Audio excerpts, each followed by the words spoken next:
मनराज। देखो आज छोटू सा क्या बना हुआ है। छोटू से छदाजी बन गए, छोटू से छदाजी, है ना। ओए ओए ओए, देखो कैसे बैठा हुआ है ये छोटे से छदाजी, कैसे बैठे हुए हैं गाइस। तो अभी आपने देखा मेरा काफ़ी सारा काम निपट गया। मनराज दोबारा से उठ के अपना थोड़ा सा खेल के और फिर दोबारा से सो गया। तो वो सो गया और मम्मी भी लेट गई हैं, आराम कर रही हैं। वो भी, उनकी भी तबीयत ठीक नहीं है। जैसे कि मैंने आपको कल के ब्लॉग में बताया था कि मम्मी की भी तबीयत ठीक नहीं, इसीलिए थोड़ा वीडियो बनाने का भी ना मन नहीं था, क्योंकि घर में सारे मेंबर्स थोड़े से ढीले हों तो दिल नहीं करता। मनराज को दवाई दी है, अभी तो फ़िलहाल उसे दोबारा से कोई ऐसा हरकत नहीं करी कि उसको कोई प्रॉब्लम है। अभी फ़िलहाल तो दवाई खा के सो गया आराम से, दवाई खा के सो गया आराम से। तो आज मैं आप लोगों से सिर्फ़ और सिर्फ बातें करूँगी और कुछ नहीं करूँगी, और ये बातें आपके लिए बहुत इंपॉर्टेंट हो सकती हैं। मुझे भी इन सब चीज़ों के बारे में नहीं पता था, तो मेरे को लगा कि चलो मैं आप लोगों से इस चीज़ के बारे में शेयर करती हूँ और आपको भी काफ़ी हेल्प मिलेगी, हो सकता है। मुझे ऐसा लगता है कि शायद आपको हेल्प मिले इस चीज़ की। तो आइए चलिए करते हैं आप लोगों से ढेर सारी बातें। तो आज का टॉपिक क्या है? आज का टॉपिक सिर्फ़ और सिर्फ इतना है कि जिन लोगों जो मेरी बहनें हैं, जो मेरी सिस्टर हैं, जो मेरी फ्रेंड्स हैं, जिनकी शादी को अभी 2 साल हुए हैं, 4 साल हुए हैं, 8 साल हुए हैं, 10 साल हुए हैं और अभी तक उन्होंने कंसीव नहीं किया है, तो प्लीज़ प्लीज़ प्लीज़ इस चीज़ को लेके आप लोग बिल्कुल भी उदास मत हो, बिल्कुल भी परेशान मत हो इस चीज़ को लेकर। क्योंकि देखो, कहते हैं भगवान के घर में देर है अंधेर नहीं है। तो अगर आपके नसीब में भगवान ने लिखा है ना, एक छोटा सा प्यारा सा गुड़िया जो भी लिखा है वो आपको ज़रूर मिलेगा। तो प्लीज़ इस चीज़ को लेकर बिल्कुल भी जो है निराश मत होइए। मैंने भी मनराज को तीसरे साल में कंसीव किया था, ठीक है। तो आज मैं अपनी जो मैंने कंसीव किया था, कैसे कैसे क्या कुछ मैंने पापड़ बेले थे इसके लिए, वो सब चीज़ें आप लोगों के साथ शेयर करती हूँ, ठीक है। तो जी, शादी हुई हमारी, हम लोगों की 2014 में, फरवरी 2014 में हमारी शादी हुई। तो जब हमारी शादी हुई तो हम लोगों ने शादी के बाद सोचा था वैसे तो कि हम कम से कम 1.5 से 2 साल का गैप रखेंगे बेबी का। बट 1 साल कंप्लीट हुआ, उसके बाद हर किसी हाँ, मनराज उठ गया। तो हर किसी को ये था कि चलो बेबी आ जाना चाहिए, बेबी आ जाना चाहिए, क्योंकि हम लोग घर में सिर्फ 4 मेंबर्स हैं। ससुर जी थे, सास मेरी और मेरे हस्बैंड और मैं, हम सिर्फ 4 ही मेंबर थे। तो फिर घर में एक छोटा सा बच्चा होना बहुत ही ज़्यादा ज़रूरी होता है। आप सब समझ सकते हैं कि घर में एक सूनापन सा रहता ही है। अगर बच्चा ना हो, चहल पहल ना हो घर में, तो हर कोई ये सोचता है यार बेबी हो जाना चाहिए, बेबी हो जाना चाहिए, हो जाना चाहिए। तो मुझे मेरे ससुराल वालों से और मायके वालों से कोई इतना प्रेशर नहीं था कि नहीं आपको अभी कंसीव करना पड़ेगा, बेबी चाहिए, जल्दी चाहिए, ये चाहिए, वो चाहिए, ऐसा कुछ नहीं था। बट जैसे ही हमारा 1 साल कंप्लीट हुआ, तो 1 साल कंप्लीट होने के बाद में हम लोगों को थोड़ा सा ना सूनापन लगने लग गया। किसी की गोद में बेबी देखते थे ना, तो सोचते थे चलो हमारे पास भी होना चाहिए ना, चलो जल्दी से जल्दी, हम जितनी जल्दी हो सकते हैं मैं कंसीव कर लूँगी। मतलब उस वक्त दिमाग में ये सब चीज़ें नहीं थी कि यार कोई प्रॉब्लम भी होती है। मन में ये सब चल रहा था जैसे कि एक ना फ़िल्म में नहीं दिखाते हैं, शादी होती है और अचानक से उनको वो कंसीव कर लेते हैं और बेबी हो जाता है। तो यही सब माइंड में था कि हाँ, कोई प्रॉब्लम नहीं आएगी। पर मैं आपको सीरियसली बता रही हूँ, कंसीव करने में जितनी प्रॉब्लम मैंने और मेरे हस्बैंड ने उठाई है ना, कसम से कि शायद ही किसी ने उठाई हो और किसी को ऐसा हो भी ना। तो हुआ यूँ, हम लोगों ने 1 साल के बाद हमने 2-3 महीने का और गैप दिया। तो हमने सोचा चलो अब ट्राई करते हैं। तो हम लोग, मैं जब कंसीव करना सोच रही थी, फर्स्ट मंथ निकला, सेकंड मंथ निकला, थर्ड मंथ निकला, रिस्पॉन्स ज़ीरो आ रहा था। अब वो रिस्पॉन्स ज़ीरो क्यों आ रहा था, कहाँ मिस्टेक हो रही थी, कुछ समझ में नहीं आ रहा था, क्योंकि कोई ऐसा नहीं था जो हमें इस सब चीज़ों के बारे में बता सके, ठीक है। तो हुआ यूँ कि कहीं न कहीं कुछ प्रॉब्लम मनराज के पापा में थी, कुछ प्रॉब्लम मुझ में थी। तो हम दोनों की प्रॉब्लम जो है मनराज को हम लोगों से थोड़ा दूर रख रही थी। तो हम लोगों ने ट्राई किया बट हमें ज़ीरो रिज़ल्ट मिला। ठीक है, तो मैं एक लेडी डॉक्टर के पास गई। हाँ बेटा मनराज मुझे बीच बीच में डिस्टर्ब करा। तो मैं एक लेडी डॉक्टर के पास गई। उन्होंने मुझसे पूछा, आप लोगों ने अपना आपने सिर्फ मुझसे पूछा कि आपने अपना बॉडी चेकअप वगैरह करवाया है, कुछ करवाया है? तो मैंने बोला नहीं ऐसा कुछ भी नहीं है। तो कह रही अच्छा चलो ठीक है, आप एक बार ब्लड टेस्ट करवाओ, ये टेस्ट करवाने हैं। पता नहीं कौन कौन से टेस्ट के नाम ले रही थी। तो मैंने कहा अच्छा चलो ठीक है, मैं करवा लेती, कोई दिक्कत नहीं है। तो मैंने करवाया, तो उसमें मुझे थायराइड निकला। तो थायराइड से उन्होंने मुझे ये बोला कि कंसीव करने में प्रॉब्लम होती है। बट उन्होंने भी जो एक ना इंडियंस में एक गंदी सोच होती है ना कि अगर कोई प्रॉब्लम है तो वो सिर्फ एक लेडीज़ में हो सकती है, एक जेंट्स में नहीं हो सकती। लड़के में कोई प्रॉब्लम नहीं होगी, जो प्रॉब्लम होगी वो लड़की में होगी, इसलिए कंसीव नहीं कर पा रही। पता नहीं क्यों ये गंदी सोच है, लेकिन ऐसा नहीं हो सकता। अगर एक दूसरे घर की लड़की आई, अगर उसमें प्रॉब्लम है ना, तो आपके घर के लड़के में भी कुछ प्रॉब्लम हो सकती है। इस चीज़ को भी एग्री करना सीखना चाहिए हम इंडियंस को। बट हम लोग ये चीज़ नहीं सोचते, हम दूसरे की बेटी पर ज़रूर उंगली उठा देते हैं, लेकिन अपने आप पर नहीं करते। लेकिन टचवुड मेरे यहाँ पे ऐसा कुछ नहीं था, और ना मम्मी ने कुछ ऐसा बोला, ना मेरे मायके वालों ने कुछ ऐसा बोला। हम दोनों मतलब यहाँ पे दोनों की तरफ से कुछ नहीं था। लेकिन हाँ, जिसे डॉक्टर के पास जाते थे, किसी से पूछते थे, तो वो लोग सीधा मुझे ही बोलते थे कि आपने चेकअप करवाया, आपने ये करा, आपने वो करा। तो हमें कुछ नॉलेज भी नहीं थी। अब मम्मी मतलब मेरी सासू माँ ने भी नॉर्मल कंसीव किया था, मेरी मम्मी ने भी नॉर्मल कंसीव किया था, मेरी दादी ने भी नॉर्मल कंसीव किया था, यहाँ तक कि मेरी बुआ ने भी, जो जिन से मैं पूछ सकती थी, जिन से मैं नॉलेज ले सकती थी, उन सब ने तो नॉर्मल कंसीव किया था, उनको तो ऐसी कोई प्रॉब्लम नहीं आई थी। अब मेरे में प्रॉब्लम आ रही थी, तो मुझे कौन गाइड करता यार? अब मेरे को तो गाइड करने वाला कोई नहीं था। और यहाँ तक कि जो मेरी ननंद है, उन्होंने भी नॉर्मल कंसीव किया था, उनकी भी कोई प्रॉब्लम नहीं आई थी। अब प्रॉब्लम कौन मेरे इस प्रॉब्लम का सोल्यूशन निकाले? अब थायराइड था, तो सबने बोला ओह अच्छा चलो थायराइड है ना, कोई बात नहीं, कंट्रोल करो, नॉर्मल हो जाएगा। तो लगातार 1.5 महीना मैंने दवाई खाई, तो नॉर्मल हो गया मेरा थायराइड। और उसके बाद फिर उन्होंने मुझे फिर एक बार दवाई दी। एक बार दवाई देने के बाद में उन्होंने मुझे बोला कि आपको ये दवाई 15 दिन खानी है। 15 दिन के बाद में 15 दिन में 21 दिन खानी है। 21वें दिन के बाद आपको 21 दिन के बाद आप हमारे पास आएँ, और फिर हम आपको बताएंगे कि क्या क्या कैसे करते हैं। ठीक है जी, हम लोग फिर गए वहाँ पर और पूछा सब कुछ कि हाँ क्या है कैसे। उन्होंने बोला ठीक है, अब आप इस महीने का कोर्स आपके दवाई का कंप्लीट हो गया, नेक्स्ट मंथ आप ट्राई कीजिए, फिर बताइएगा। ठीक है, हम नेक्स्ट मंथ फिर ट्राई किया बट नेक्स्ट मंथ भी ज़ीरो रिपोर्ट थी। उन्होंने मुझे बोला आप दोबारा से टेस्ट कराओ, आपकी कुछ प्रॉब्लम ज़्यादा हो रही है, इस वजह से कंसीव नहीं हो रहा। मेरे को बहुत बुरा लगा। मैं बाहर क्लिनिक के बाहर आके मैं रोने लगी। मैंने कहा यार मेरे में ऐसी क्या प्रॉब्लम आ गई है? दुनिया नॉर्मल कंसीव करती है, मेरे में ऐसे सिर्फ थायराइड है, तो इतना इशू है कि थायराइड बहुत बड़ी प्रॉब्लम है क्या? या मैं मोटी ज़्यादा हूँ या दुनिया से? बट मैंने फिर जब देखा उनके क्लिनिक में बहुत मोटी मोटी लेडीज़ भी थी, वो भी कंसीव कर चुकी थी, उनके तो 2-2 3-3 बच्चे नाच रहे थे पास में, और दोबारा कंसीव कर चुकी थी वो। तो ऐसे सब कुछ बहुत था। तो फिर यार मन में इतने सारे सवाल चल रहे थे कि मैं मोटी हो रही हूँ, या मेरे अंदर कोई प्रॉब्लम हो रही है, या मैं कंसीव ही नहीं कर सकती हूँ, मैं क्या कर सकती हूँ? मैं बहुत परेशान हो रही थी, बहुत ही ज़्यादा परेशान हो रही थी। कैसे तैसे करके हमारे 2.25 साल हो गए। फिर उसके बाद में हमने वो क्लिनिक छोड़ा, हम दूसरे क्लिनिक गए। वहाँ पे उन्होंने मुझे चेक नहीं किया, मतलब यहाँ से मुझे आस पड़ोस में से किसी ने बोला वो लेडी डॉक्टर है, अच्छी हैं, देसी दवाई भी देती हैं, ये है वो है, वहाँ चले जाओ। उन्होंने ना मुझे चेक किया, ना उन्होंने कुछ पूछा, नहीं कुछ नहीं, बस मैंने उन्हें जो बताया उन्होंने बस उसका जवाब ही किया, मुझसे बस पूछा, मैंने उनको जवाब दिया। उसके बाद उन्होंने मुझे 10 इंजेक्शन लगाए, 5 इस वाले हिप पे, 5 इस वाले हिप पे। और आप यकीन नहीं मानोगे, मैं साइड चेंज नहीं कर पाती थी, एक ही जगह पे इंजेक्शन लगता रहता है, तो काफ़ी हद तक ना जहाँ पे इंजेक्शन लगता है तो वहाँ पे सूजन आ जाती है, इतनी बड़ी बड़ी ना गांठ टाइप बन जाती है, बहुत दर्द होता है, बहुत ज़्यादा पेन होता है, चलने फिरने में भी बहुत दिक्कत आ रही थी। तो फिर मनराज के पापा ने बोला यार बहुत हो गया, छोड़, नहीं करना कुछ भी, हमको छोड़, अगर नसीब में होगा तो मिल जाएगा हमको। मैंने कहा नहीं, ऐसा नहीं करूँगी यार, मेरा भी मन है कि हमारे घर में भी एक छोटा सा प्यारा सा बेबी आए।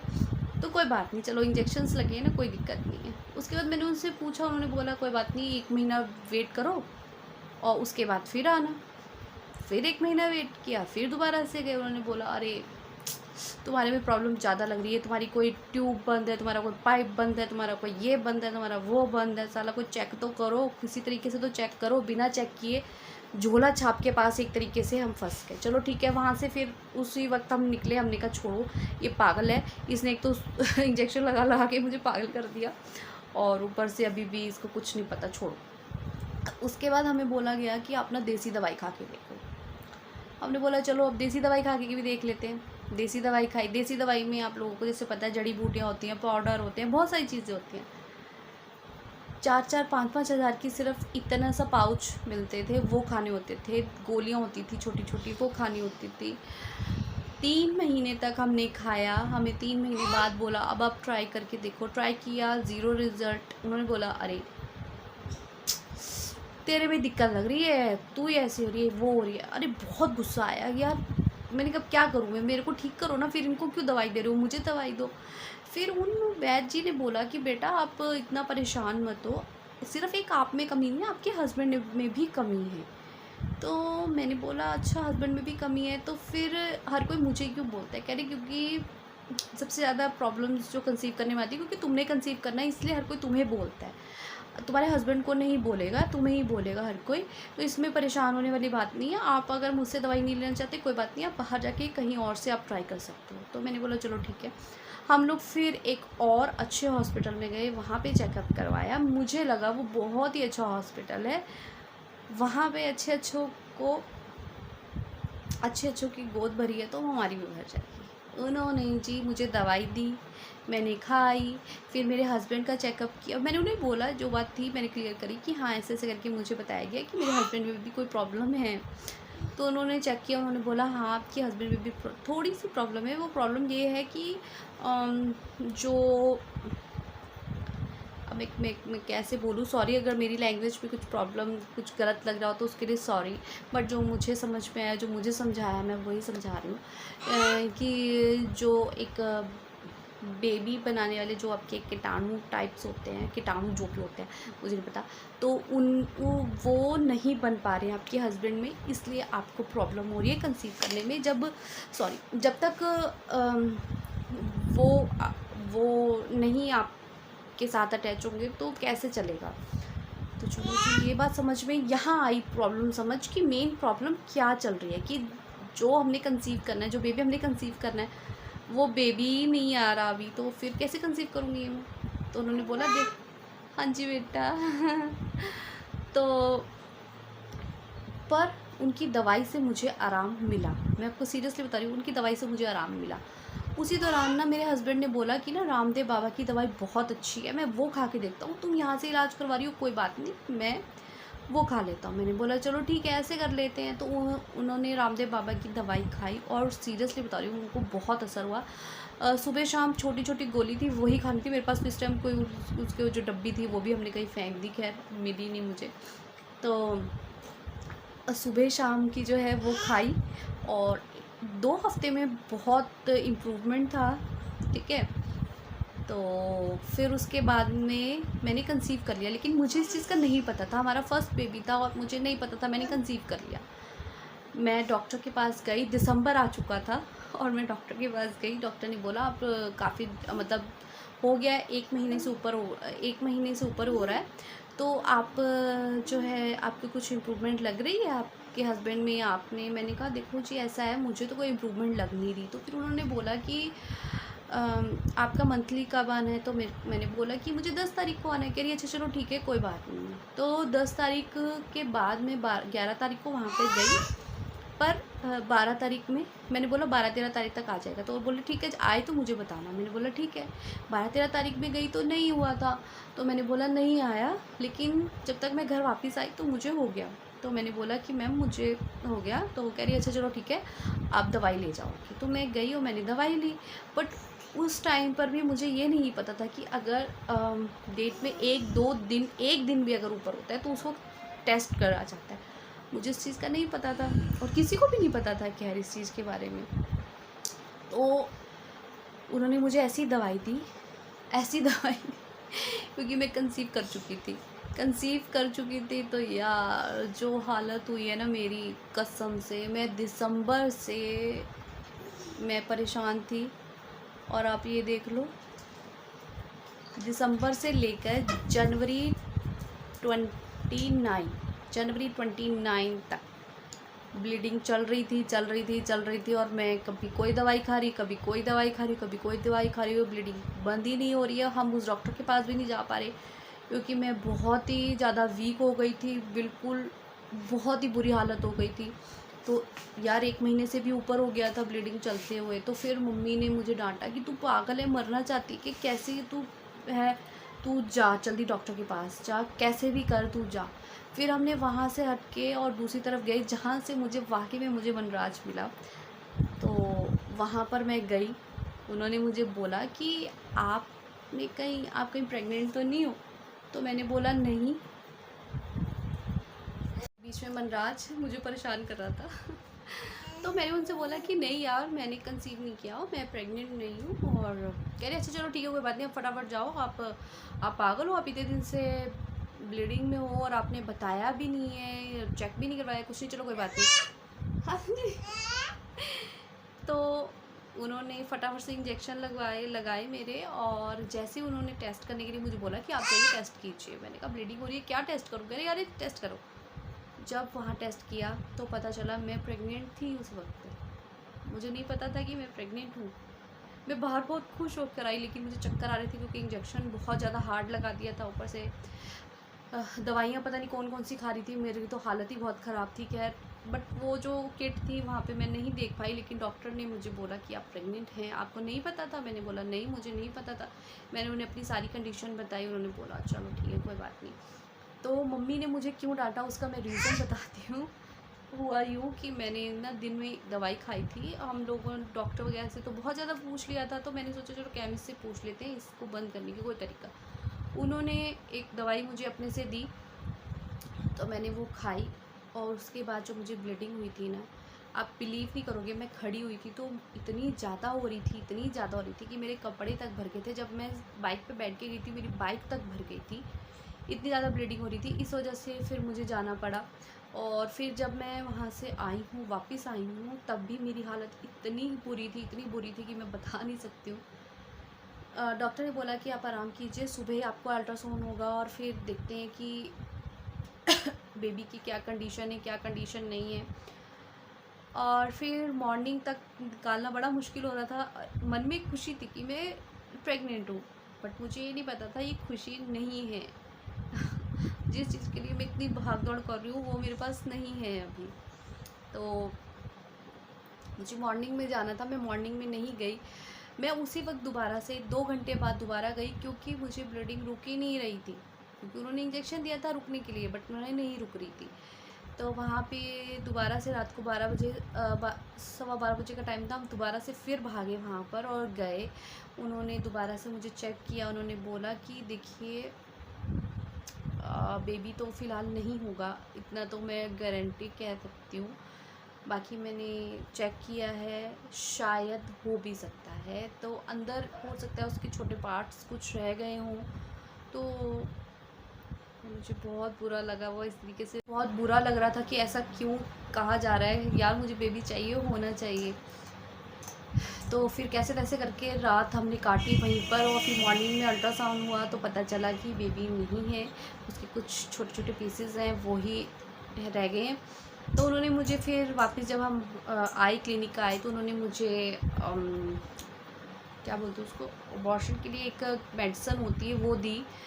तो जब मैंने वो खाई उसके बाद उन्होंने बोला कि ब्लीडिंग रुक जाएगी, पर ब्लीडिंग रुकने का नाम ही नहीं ले रही थी। आप बिलीव करोगे, ब्लीडिंग रुकने का नाम नहीं ले रही थी, क्योंकि सिर्फ एक पीस रह गया था। उन्होंने बोला इसके लिए यार हम जो है आपको मेडिसिन दे देते हैं, निकल जाएगा यार। लेकिन वो पीस एक इतना छोटा सा पीस था, वो नहीं निकल रहा था। 3 दिन के बाद उन्होंने बोला आप आना क्लिनिक। मैंने 3 दिन बाद गई, लेकिन ब्लीडिंग फिर भी हो रही थी। तो उन्होंने बोला यार ये क्या पंगा हो गया, आप दोबारा से अल्ट्रासाउंड कराओ। फिर दोबारा से अल्ट्रासाउंड करवाया। फिर उन्होंने बोला कि अभी के अभी इसको रिमूव करना पड़ेगा, जिसे कहते हैं यहाँ पर तो जो मुझे बोला गया मैं वो बता रही हूँ। साफ़ सफाई, कुछ सफाई अंदर से सफाई करते हैं, कुछ उसको क्या बोलते हैं सॉरी मुझे नहीं पता, तो वो करवाना पड़ेगा। तो फिर उसी वक्त तुरंत मैं सुबह से कुछ खा के भी नहीं गई थी, उन्होंने बोला पहले कुछ खा पी के आ जाओ, उसके बाद फिर मैं खा पी के गई। तब तक फरवरी आ गई थी इतने दिनों में फरवरी आ गई थी, दिसंबर से फरवरी आ गई। हाँ बेटा 2 मिनट। तो फरवरी में फिर उन्होंने मुझे क्लियर किया, सारा क्लियर करा, मैं घर आई, नॉर्मल हो गई। उन्होंने बोला कम से कम 6 महीने का गैप दीजिएगा, अब आप बहुत जल्दी कंसीव कर लेंगी। तो मैंने बोला चलो ठीक है ओके, पर मन नहीं माना। मैं मनराज के पापा को 1 महीने बाद कह रही कि नहीं मुझे कंसीव करना है, मुझे कंसीव करना है। मैं उन्हें बहुत प्रेशराइज़ करने लगी। उन्होंने बोला पागल हो गई क्या, फरवरी में तो अभी हुआ है, तो अभी इतनी जल्दी कंसीव मत कर। बट मैं थोड़ा मतलब मेरा दिमाग एकदम इतना प्रेशर में था ना कि नहीं, अगर मैं एक बार कंसीव कर सकती हूँ तो मैं दूसरी बार भी करूँगी, और मैं इस मौके को हाथ से नहीं जाने देना चाहती हूँ। ये ना हो कि कुछ ऊपर नीचे हो जाए और फिर मेरे हाथ से ये मौका चला जाए। मैंने बहुत मुश्किल से तो ये सुना था कि मैं कंसीव कर चुकी हूँ। फिर उसके बाद मार्च लास्ट में मैंने कंसीव किया, मुझे नहीं पता था। अप्रैल में मैंने टेस्ट करवाया तो 1.5 महीने का मैं कंसीव कर चुकी थी मनराज को तो मनराज को कंसीव करने के बाद भी डाउट था, क्योंकि जिस टाइम मैंने चेक किया तो जो किट में चेक करते हैं ना, वो बहुत ही लाइट वाली लाइन आ रही थी। और डॉक्टर ने बोला कि लाइट लाइन का मतलब होता है कि अभी आप सही से कंसीव नहीं कर चुकी हो और मिसकैरेज होने का फिर से दोबारा चांस है। तो यार मैं फिर दोबारा से परेशान हो गई। उन्होंने बोला परेशान मत हो, मैं दवाई दे रही हूँ, कुछ नहीं होता, आप बस चेक करते रहना सुबह शाम। आप बिलीव नहीं करोगे यार, उस टाइम ये वाली किट मुझे मिल नहीं रही है। मुझे जैसे मिलेगी ना, मैं बीच में ज़रूर दिखाऊंगी, कम से कम 20-25 किट होंगी जो मैंने इतनी सारी इकट्ठी करके रखी थी। और मैं सुबह शाम दोपहर जब मेरा मन करता था मैं वॉशरूम जाती थी और मैं चेक करती थी। और आप बिलीव मानूंगी 5 दिन के अंदर 5वें दिन मुझे जाके चेक करवाना था, और वो जो लाइट वाली लाइन थी वो डार्क हो गई। और मैं इतनी खुश थी कि सही में मैं बता नहीं सकती हूँ। उसके बाद मैंने मनराज को कंसीव कर लिया और मनराज मेरे पास आ गया। फिलहाल डॉक्टर ने बोला कि चलो आपने बहुत जल्दी कंसीव कर लिया, इतनी जल्दी नहीं करना चाहिए था, लेकिन फिर भी मैंने कवर कर लिया, टचवुड मैंने कवर कर लिया था। और मेरे पास ये छोटा गुड्डू आ गया। तब तो मुझे गुड़िया चाहिए थी, बट गुड्डा आ गया, कोई बात नहीं। सबको जो भगवान ने नसीब में लिखा है वो मिल गया, वो मुझे मिला, मैं बहुत खुश हूँ। तो मैं आप लोगों से सिर्फ़ और सिर्फ यही कहना चाहती हूँ कि अगर आप लोग निराश हैं कि यार मैंने कंसीव नहीं किया, कब करूँगी, ये है वो है, तो ये कर तो इस चीज़ को लेके आप बिल्कुल भी परेशान मत हो, ठीक है। जब आपके नसीब में है पहली बात तो तब कंसीव कर लोगे। और दूसरी बात, जितना हो सके अच्छे से अच्छे हॉस्पिटल में चेक करवाइए। इधर उधर मेरी तरह धक्के मत खाना कि इधर चले जाओ, उधर चले जाओ, उधर चले जाओ। तो इन सब चीज़ों में भी बहुत टाइम वेस्ट हुआ मेरा। अगर मैं पहले कहीं अच्छे हॉस्पिटल, लेकिन यार गलती मेरी भी नहीं है। जिस वक्त मनराज से पहले जो मेरा मिसकैरेज हुआ है, उस वक्त मैंने बहुत ही अच्छा हॉस्पिटल चूज़ किया था, मैंने अपनी तरफ से बेस्ट चूज़ किया था, बट ऐसा क्या हुआ मुझे नहीं। और जब मैं नॉर्मल छोटे से एक नर्सिंग होम में गई हूँ तो मुझे वहाँ से मिला मनराज। अब बिलीव करोगे इस चीज़ का, जो 4 मंजिल हॉस्पिटल बना हुआ है वहाँ से मुझे मिसकैरेज हो गया। और जो सिर्फ 1 फ्लोर का छोटा सा नर्सिंग होम है, मुझे वहाँ से मनराज कंसीव हो गया। तो मेरे लिए तो यार बहुत ही अच्छा है वो।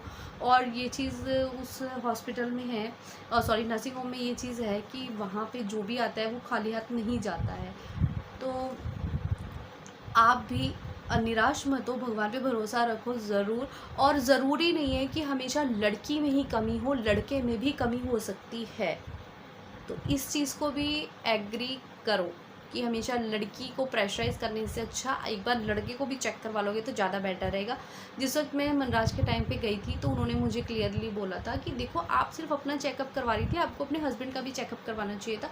उल्टा आपके चेकअप तो बहुत ही बहुत ज़्यादा होंगे और बहुत ही कॉस्टली होंगे। आपके हस्बैंड का 2 से 3 चेकअप होंगे, तो आपको वो पहले करवाना चाहिए था। मैंने कहा देखो ये सब चीज़ें तो मुझे नहीं पता, हमने तो फर्स्ट बेबी हमने कंसीव करना है, तो हमें तो ये सब चीज़ें कोई बताएगा तो पता चलेगा ना।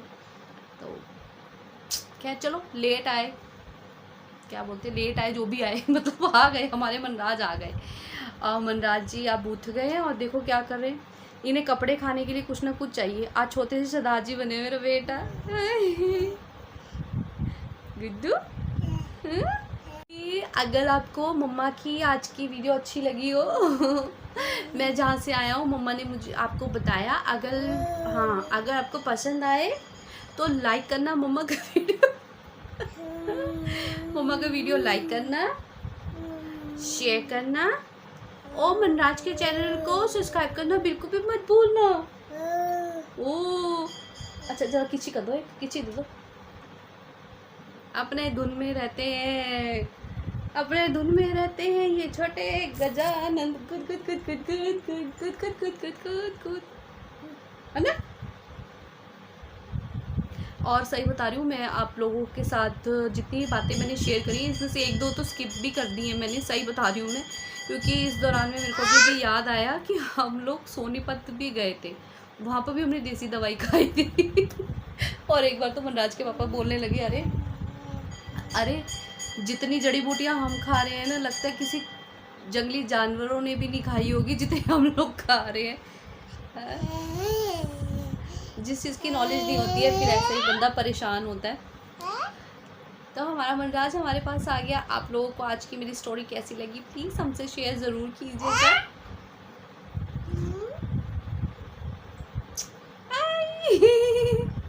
तो आपको हमारी स्टोरी कैसी लगी प्लीज़ हमसे ज़रूर शेयर कीजिएगा। अगर हमारे चैनल अच्छा लग रहा हो तो हमारे चैनल को सब्सक्राइब ज़रूर कीजिएगा।